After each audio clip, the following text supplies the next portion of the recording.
बिस्मिल्लाहिर्रहमानिर्रहीम। अस्सलामु अलैकुम स्टूडेंट्स, उम्मीद है आप खैरियत से होंगे। अच्छा, आज का जो हमारा टॉपिक है वो है back to back test of transformer. इससे पहले हमने पढ़ा था रेशो टेस्ट पढ़ा था, पोलैरिटी टेस्ट पढ़ा था, open circuit test, short circuit test और इंसुलेशन टेस्ट। ये हमारा कोर्स का लास्ट टेस्ट है। ये बहुत इम्पोर्टेंट भी है और थोड़ा सा लेंथी भी और मुश्किल भी है, तो इसको आपने गौर से समझना है। इंशाल्लाह आपको समझ आ जाएगा इस लेक्चर के एंड पे। इसमें सबसे पहले देखेंगे इंट्रोडक्शन कि ये होता क्या है, फिर इसका पर्पस देखेंगे, मकसद क्या है, ये टेस्ट क्यों किया जाता है, इसकी डायग्राम, फिर उसकी वजाहत होगी इंशाल्लाह। What is back to back test? Back to back test को बैक टू बैक टेस्ट क्यों कहते हैं? इसलिए कहते हैं कि इसमें दो ट्रांसफार्मर को इस तरह जोड़ा जाता है कि एक ट्रांसफार्मर की जो आउटपुट होती है वो दूसरे की इनपुट के तौर पे काम करती है, और दूसरे की जो आउटपुट है वो पहले के इनपुट के तौर पे काम करती है। जिस तरह मिसाल आपने बैक टू बैक टेस्ट पढ़ा था डीसी मशीन के अंदर भी, जिस तरह एक मोटर और एक जनरेटर को आपस में जोड़ते हैं, तो जो मोटर होती है उसकी जो इलेक्ट्रिकल पावर होती है, सॉरी मैकेनिकल पावर होती है, वो दी जाती है जनरेटर को, और जो जनरेटर इलेक्ट्रिकल पावर पैदा करता है वो दी जाती है मोटर को। तो यानी ये आपस में ही जुड़े होते हैं, ठीक है। इसलिए इसको बैक टू बैक टेस्ट कहा जाता है। अब बैक टू बैक टेस्ट का मकसद क्या है जी? बैक टू बैक टेस्ट का मकसद ट्रांसफार्मर के लॉसेस, एफिशिएंसी और लोड कंडीशन के तहत पैदा होने वाली हरारत को मालूम करना होता है, ठीक है ना। ये तीनों चीज़ें मालूम होती हैं। वैसे open circuit test, short circuit test से भी लॉसेस मालूम होते हैं, लेकिन ये है कि इससे जो है वो 3 in 1 आपके पास जो है वो चीज़ें हासिल हो जाती हैं। एक ही टेस्ट में 3-4 चीज़ें आप हासिल कर सकते हैं। इस टेस्ट को लोड टेस्ट और संपनर टेस्ट भी कहा जाता है। लोड टेस्ट और संपनर। अच्छा, इस टेस्ट की शर्त ये है कि दो एक जैसे ट्रांसफार्मर आपके पास होना, एक जैसे हों, बिल्कुल आइडेंटिकल ट्रांसफार्मर हों, ये शर्त है इसकी, जिनको आप बैक टू बैक जोड़ लें। अब देखिए, आपने अगर एक ट्रांसफार्मर को दर्जा हरारत को चेक करना है कि वो उसको 24 घंटे चलाएंगे तो वो कितना दर्जा हरारत उसका बढ़ेगा। तो आप एक ट्रांसफार्मर है, फ़र्ज़ करें 100 MVA का है, या एक 10 MVA का है, 10,000 kVA कह लें आप, ठीक है। तो उसको जब आप चलाएंगे और 24 घंटे, तो जब फैक्ट्री में बना है वो प्रोडक्शन यूनिट में, तो जब उसको आप 24 घंटे चलाएंगे तो कितनी ज़्यादा बिजली ज़ाया हो जाएगी, तो उससे हमें बहुत ज़्यादा नुकसान होगा। तो हम ऐसा सिस्टम चाहते हैं कि हमारा ट्रांसफार्मर जो है वो, उसकी हम 24 घंटे 48 घंटे उसको चला के वाइंडिंग का टेम्परेचर वगैरह भी चेक कर लें, उसके लॉसेस भी चेक कर लें, और हमारी पावर का नुकसान भी ना हो।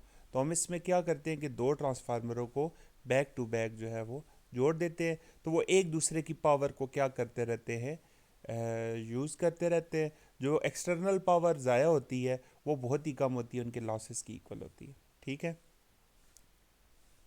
तो इसमें जो है वो दो ट्रांसफार्मर होते हैं, तो उनको फिर यकसा रेटिंग के होते हैं, इसलिए इंटीरियर ट्रांसफार्मर फुल लोड पर काम करता है।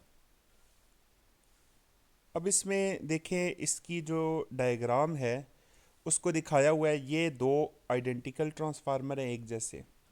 इनकी प्राइमरीज को भी आपस में जोड़ दिया गया है, और सेकेंडरी वाइंडिंग को भी आपस में जोड़ दिया गया है।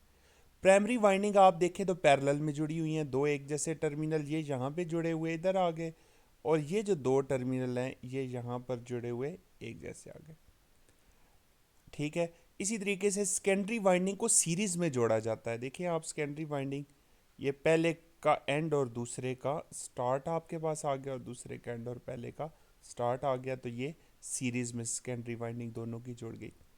1 वोल्ट मीटर यहाँ पर लगा दिया, उसको हमने V3 का नाम ले दे दिया।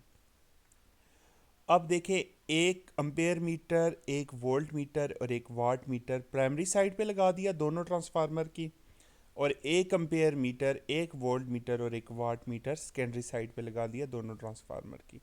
आपको पता है एम्पेयर मीटर हमेशा सीरीज में लगता है, वोल्ट मीटर पैरेलल में लगता है, और वाट मीटर की जो करंट कॉइल है वो सीरीज में लगती है, और पोटेंशियल कॉइल किधर लगती है, पैरेलल के अंदर लगती है। सेम इसी तरीके से यहाँ पर भी है। अच्छा, ये जो दो पॉइंट है एक्स और वाई, इनको आपने जहन में रखना है कि ये कहाँ पे है। जब मैं एक्सप्लेन करूँगा तो आपको क्लियर हो जाएगा। और एक जो वोल्ट मीटर है V3 यहाँ पे लगा दिया। ठीक है, ये सेफ्टी स्विच है, साथ फ्यूज़ लगे हुए हैं, इसी सप्लाई इनपुट पे हम दे रहे हैं। अच्छा, ये आपके पास क्या है, रेगुलेटिंग ट्रांसफार्मर है, जो यहाँ पर आप इसको सेकेंडरी साइड पे जब सप्लाई देंगे और जब ड्यूरिंग एक्सपेरिमेंट, तो ये वेरिएबल सप्लाई के लिए रेगुलेटिंग ट्रांसफार्मर है। अच्छा, आप देखें ये जो अभी हमने फिगर देखी है, शक्ल 1/3, दोनों ट्रांसफार्मर की प्राइमरी वाइंडिंग को मुतवाज़ी में जोड़ा जाता है, यानी पैरेलल में जोड़ा जाता है, जबकि सेकेंडरी वाइंडिंग को सीरीज़ में जोड़ा जाता है और मुखालिफ फेजेस में जोड़ा जाता है। ठीक है, मुखालिफ फेजेस में इनको आउट ऑफ फेज जोड़ा जाता है, ताकि दोनों एक दूसरे के वोल्टेज को क्या कर दें, कैंसिल कर दें, और जो पॉइंट एक्स और वाई हैं उनके दरमियान जो वोल्टेज हैं वो ज़ीरो हो जाएं। ज़ाहिर बात है, जब दोनों एक दूसरे के मुखालिफ सेकेंडरी वाइंडिंग जुड़ी होंगी तो एक दूसरे के असर को ज़ायल कर देंगी, और वोल्टेज फराम करने से V3 की रीडिंग क्या हो जाएगी, ज़ीरो हो जाएगी। ये देखिए, ये V3 है, और हमने जो दोनों सेकेंडरीज वाइंडिंग है इनको हमने किस तरह जोड़ा हुआ है, फेज अपोजिशन के अंदर। अच्छा जी, अब हम प्राइमरी वाइंडिंग को वोल्टेज देते हैं, लेकिन इस वोल्टेज फराम करने से पहले जो स्विच है उसको ओपन होना चाहिए। ये स्विच एक लगा लिया हमने, इसको हम क्या रखेंगे, ओपन रखेंगे, यानी सेकेंडरी वाइंडिंग्स फिलहाल क्या है, ओपन है। ठीक है ना, और हम प्राइमरी को वोल्टेज दे रहे हैं।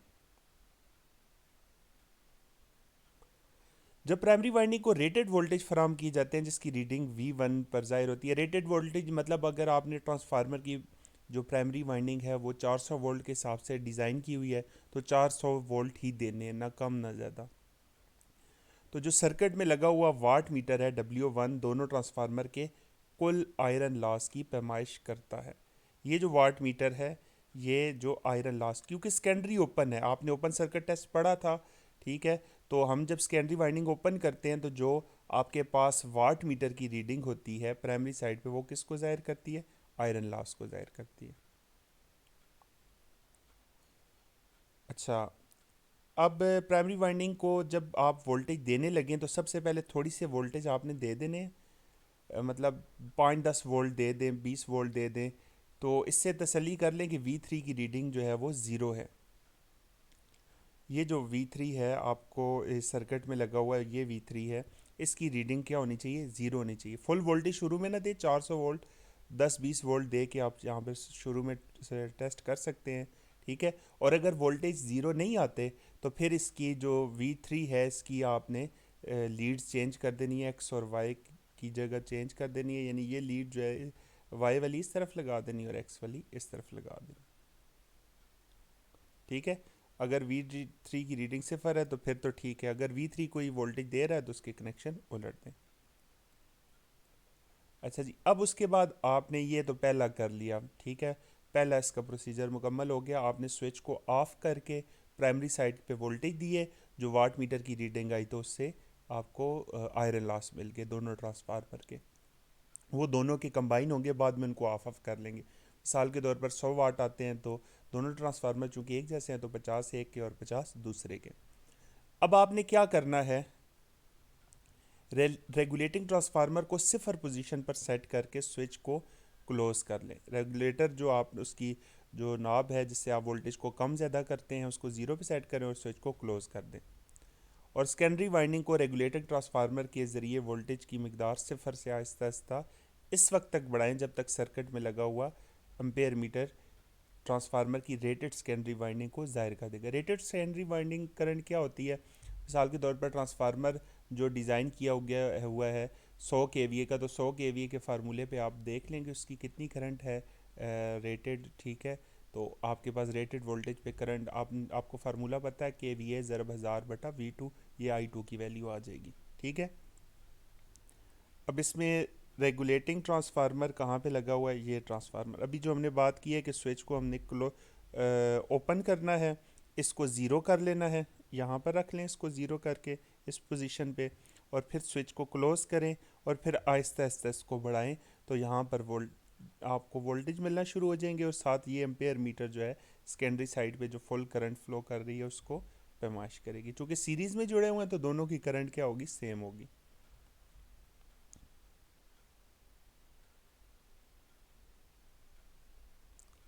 अच्छा, रेगुलेटिंग ट्रांसफार्मर के ज़रिए फराहम की जाने वाले वोल्टेज की रीडिंग V2 पर ज़ाहिर होगी। ठीक है।